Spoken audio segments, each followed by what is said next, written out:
everyone, welcome to English with Devotion, a place where you devote yourself to English. Yes, this is part 2 of Grammar Basic series and we'll start today with verbs. Verb क्या होती है? देखो, verb एक word होता है basically जो हमें एक एक्शन के बारे में या एक स्टेट के बारे में बताता है. स्टेट वो स्टेट नहीं कंट्री वाली, बट एक स्थिति. वो मेंटल भी हो सकती है, मानसिक भी हो सकती है, या एग्जिस्टेंस में, मतलब कोई चीज़ है. जैसे हम हिंदी में बोलते हैं ना कि ये लड़का है, ये बहुत सुंदर है, ये सिटी जो है इंडिया में है. ठीक है, तो कोई भी चीज़ अगर एग्जिस्टेंस में है तो वो भी एक वर्ब की कैटेगरी में आती है. तो कुछ पिक्चर्स देख लेते हैं इससे रिलेटेड. ये लड़का भाग रहा है, ठीक है, तो एक एक्शन कर रहा है. ये जो बेबी है वो क्या कर रहा है? स्नान कर रहा है, नहा रहा है. ठीक है, तो ये भी एक एक्शन है. वैसे ये लोग डांस कर रहे हैं, ये भी एक एक्शन है. अब ये जो इमोजी है वो सैड है, तो सैड होना कोई एक्शन तो नहीं है, बट एक ये मेंटल स्टेट है.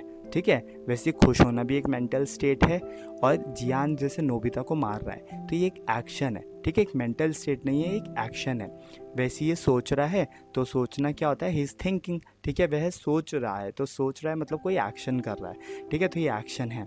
वैसे जो वेल है वो लार्जेस्ट मैमल है, हमें बचपन से पढ़ाया जाता है ना. तो देखो, वेल अगर लार्जेस्ट मैमल है, well is the largest mammal on earth, अगर ये है तो क्या वो कोई एक्शन कर रही है? नहीं. तो या कोई मेंटल स्टेट है? नहीं, क्योंकि वो एग्जिस्टेंस में है, तो ये एग्जिस्टेंस वाली कैटेगरी में आता है. वैसी दिस इज़ अ बॉय या ही इज़ अ बॉय, ये एक लड़का है, तो ये लड़का है, तो ये भी एग्जिस्टेंस में है. अब चलते हैं हम अपने टाइप्स ऑफ वर्ब के पास. तो एक्शन वर्ब्स होती हैं फर्स्ट टाइप, जिसके अंदर दो आते हैं, या तो फिजिकल एक्शंस या मेंटल एक्शंस. ठीक है, तो देखो, अगर कोई भी पर्सन या कोई भी एनिमल, जानवर, कोई चीज़ या कोई भी नेचर की प्रोसेस, चाहे वो स्टॉर्म हो, फ्लड्स हो, ठीक है, कोई भी तूफान, आंधी, कुछ भी चीज़ आ रही हो, तो अगर वो कोई भी एक्शन करती है, वो सारी एक्शन वर्ब्स होती हैं. ठीक है, जैसे सब लोग एक्सरसाइज कर रहे हैं तो ये फिजिकल एक्शन कर रहे हैं. ये लड़की क्या कर रही है? सोच रही है फूड के बारे में, काफ़ी फूडी है, तो ये मेंटल एक्शन कर रही है. ये लड़की भी सोच रही है, शायद आपके बारे में सोच रही हो. ठीक है, वैसे ये इमोजीज़ हैं, ये बहुत सारे इमोशंस को एक्सप्रेस कर रहे हैं. ठीक है, तो अगर क्या है कि ये जो इमोजीज़ हैं, अगर ये अंदर से इंटरनली कोई चीज़ फील कर रहे हैं तो हमारे मेंटल एक्शंस हो जाते हैं.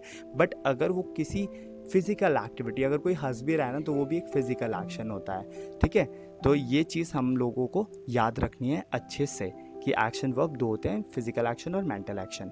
अब देख लेते हैं ट्रांजिटिव वर्ब्स. देखो, अब ट्रांजिटिव, इंट्रांजिटिव ऐसे जो वर्ड्स आते हैं ना, हम लोगों को याद नहीं रहते, तो आज हम इन्हें अच्छे से पढ़ लेते हैं एक बार. कि जो ट्रांजिटिव वर्ब होती है, उसमें जो वर्ब होती है ना, जो क्रिया होती है, एकम्पेन्ड मतलब साथ रहना. जैसे आपका दोस्त आपको एकम्पेन करता है ना, आपके साथ रहता है, वैसे ये जो वर्ब है ये ऑब्जेक्ट के साथ रहती है. अब आप सोच रहे होंगे, यार ये डायरेक्ट ऑब्जेक्ट क्या चीज़ आ गई? नहीं, तो मैं क्लियर कर देता हूँ. इस सेंटेंस की साइड देखिए. देखो, ही लाफ्स एट रॉनी. ही मतलब एक हमारा सब्जेक्ट है जो कि करता है. क्या करता है? हंसता है. किस पे हंसता है? रॉनी पे हंसता है. देखो, इसमें तीन चीज़ें हैं. क्या क्या चीज़ें हैं? एक सब्जेक्ट है, और ये हमारा जो है हमारी वर्ब है, और ये हमारा ऑब्जेक्ट है. ठीक है, क्या वो हंस नहीं सकता? वो हंस सकता है, बट अगर वो रॉनी पे हंस रहा है तो मतलब ट्रांजिटिव वर्ब है, जिसमें जो क्रिया हो रही है वो किसी इंसान पे हो रही है. सेकेंड एग्जाम्पल से समझते हैं. शी, ये एक लड़की है जो कि हमारा सब्जेक्ट है, जो कि एक करता है, जो कुछ कर रही है. क्या कर रही है? स्लैप मार रही है. किसे मार रही है? स्लैप, मिहिर को. ठीक है, अब ये भी तो हो सकता था कि शी स्लैप्स, वो स्लैप्स मारती है, थप्पड़ मारती है, बट हमें ये ना बताया होता कि मिहिर को ही मार रही है कि नहीं मार रही है. तो ये डिफरेंस होता है ट्रांजिटिव वर्ब में और जो हम नेक्स्ट में पढ़ने वाले हैं इंट्रांजिटिव में. ठीक है, क्योंकि यहाँ पर जो वर्क हो रहा है किसी ऑब्जेक्ट पे हो रहा है. जैसे बोलते हैं ना कि ही किक्ड फुटबॉल, उसने फुटबॉल को मारा. अब होता है ही किक्ड कि उसने किक ही किया खाली, तो ऐसे नहीं चले. अब देखो, ये वाला एग्जाम्पल जो आपके पास आ गया है फोटो, जिसमें ये लड़की क्या कर रही है? अपने हस्बैंड को, या फिर बॉस होगा शायद, उन्हें स्लैप कर रही है. ठीक है, वैसे ये लड़की क्या कर रही है? केक को बेक कर रही है यहाँ पर, और ये वॉशरमैन क्लोथ्स को वॉश कर रहा है, और ये लड़का इस पे हंस रहा है. ठीक है, नॉर्मल नहीं हंस रहा है, इस पे हंस रहा है. देखो, यहाँ पर हर कोई एक ऑब्जेक्ट पे वर्क कर रहे हैं. ये इस पे वर्क कर रही है, ये केक पे वर्क कर रही थी, ये इस पे हंस रहा था, और ये क्लोथ्स को वॉश कर रहा था. इंट्रांजिटिव में क्या डिफरेंस होता है? इंट्रांजिटिव वर्ब इंडिकेट करते हैं कंप्लीट एक्शन, जिसे ऑब्जेक्ट की जरूरत नहीं होती. जैसे ही बात, वो नहा रहा है, नॉर्मली कुछ है तो नहीं ना, आगे कोई ऑब्जेक्ट नहीं है, सब्जेक्ट है और वर्ब है. रमन स्विम्स, रमन तैरता है. बर्ड्स फ्लाई, बर्ड्स उड़ती हैं. बट अगर जब आता है हमारे पास पायलट्स फ्लाई एरोप्लेन, तो अगर पायलट्स फ्लाई कर रहे हैं एयरप्लेन को तो ये ट्रांजिटिव हो जाता है, क्योंकि पायलट्स फ्लाई नहीं है, खाली पायलट्स फ्लाई एयरप्लेन है, राइट। तो देखो जैसे ये भाग रहा है इंट्रांजिटिव वर्ब, ये नहा रहा है इंट्रांजिटिव वर्ब, ये डांस कर रहे हैं इंट्रांजिटिव वर्ब, और ये सोच रही है इंट्रांजिटिव वर्ब। कोई कुछ है ही नहीं इसमें, कोई ऑब्जेक्ट किसी चीज़ पे वर्क नहीं कर रहे ये लोग, राइट। अब ये देखो, ये अंकल, वो लड़का था किस पे, किसी अपने फ्रेंड पे हंस रहा था, बट ये अंकल किसी पे नहीं हंस रहे हैं, ये खुद ही हंस रहे हैं, राइट। तो ये एक इंट्रांजिटिव वर्ब्स होती हैं। अब जैसे डॉग है, ये भाग कर रहा है। अब देखो हेल्पिंग वर्ब और ऑक्सिलरी वर्ब्स में auxiliary verbs sorry helping verbs, auxiliary verbs, ये दोनों ही सेम होती हैं। इसके सबसे पहले हम एग्जाम्पल्स पढ़ेंगे, फिर मैं आपको इसके डेफिनेशन समझाता हूँ। देखो जैसे ही वॉज स्लीपिंग, वो सो रहा है, वो सो रहा था, सॉरी, ही वॉज स्लीपिंग।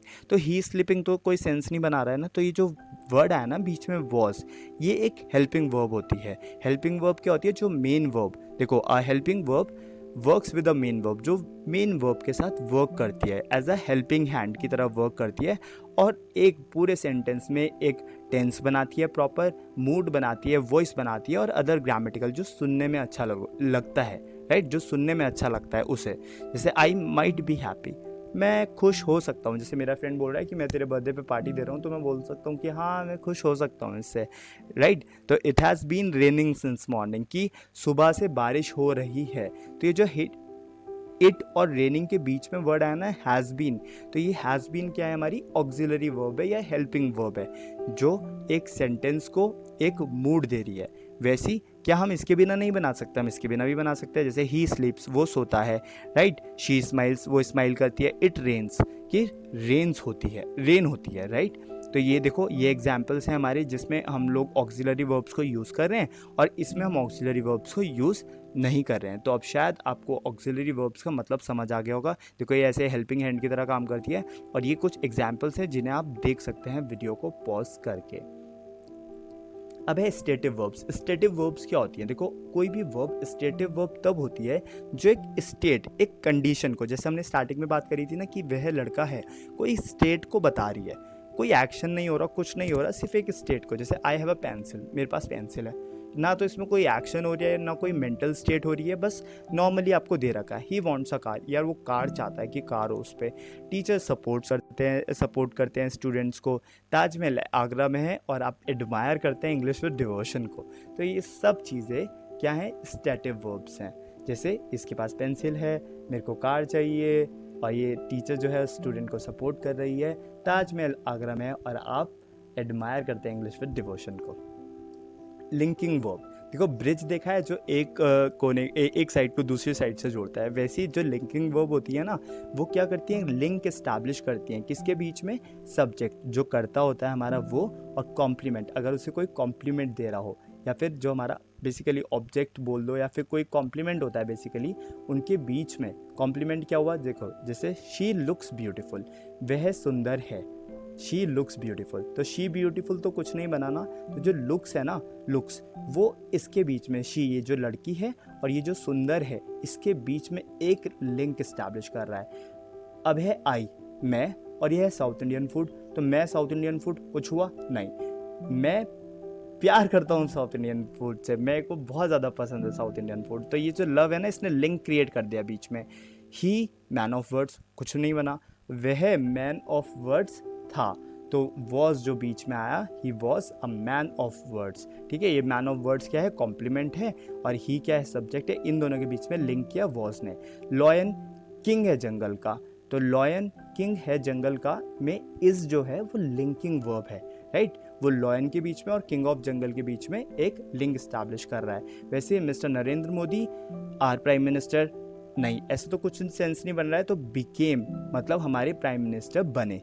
तो ये जो बिकेम वर्ड है, इससे मैं हाईलाइट करना भूल गया हूँ, बट ये जो बिकेम वर्ड है एक लिंक की तरह काम कर रहा है। तो हम पिक्चर्स देख लेते हैं। जैसे मैं क्या करूँ, इतनी सुंदर हूँ तो क्या करूँ अपना आधार कार्ड दिखाओ। तो जो आधार कार्ड होता है उस पर फोटोज़ अच्छी नहीं आती, तो मैंने इसलिए वाली पिक डाली है फर्स्ट एग्जाम्पल से रिलेटेड, राइट।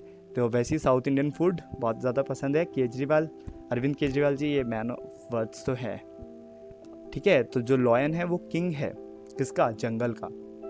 और जो नरेंद्र मोदी जी हैं वो हमारे प्राइम मिनिस्टर बने। और ये जो ब्रिज है, ये ब्रिज की तरह काम करते हैं, जो लिंकिंग वर्ब्स होती हैं। So this is the end of video. आप वर्ब्स भी सीख चुके हैं, नाउन्स भी सीख चुके हैं, उनके टाइप्स भी सीख चुके हैं, तो बिल्कुल भी टेंशन लेने की ज़रूरत नहीं है। ये आपकी बेसिक ग्रामर हो रही है। अब अगर आप सोच रहे होंगे कि यार हम एग्ज़ाम्स के लिए तो नहीं पढ़ रहे हैं, बट येस, हम इनके डिटेल्स में, इनकी एक्सरसाइजेज में जाएंगे आने वाले वीडियोस में, राइट। बट उसके लिए एक सेपरेट सीरीज़ होगी। ये एक बेसिक ग्रामर की सीरीज़ है जो आपको सारी पार्ट्स ऑफ स्पीच और बेसिक ग्रामर के अंदर जो भी चीज़ें आएंगी वो कवर कराएंगी, जिससे तीनों पर्पस सॉल्व हो सकें, राइटिंग का भी, स्पीकिंग का भी और एग्जाम्स का भी। So thanks for watching and stay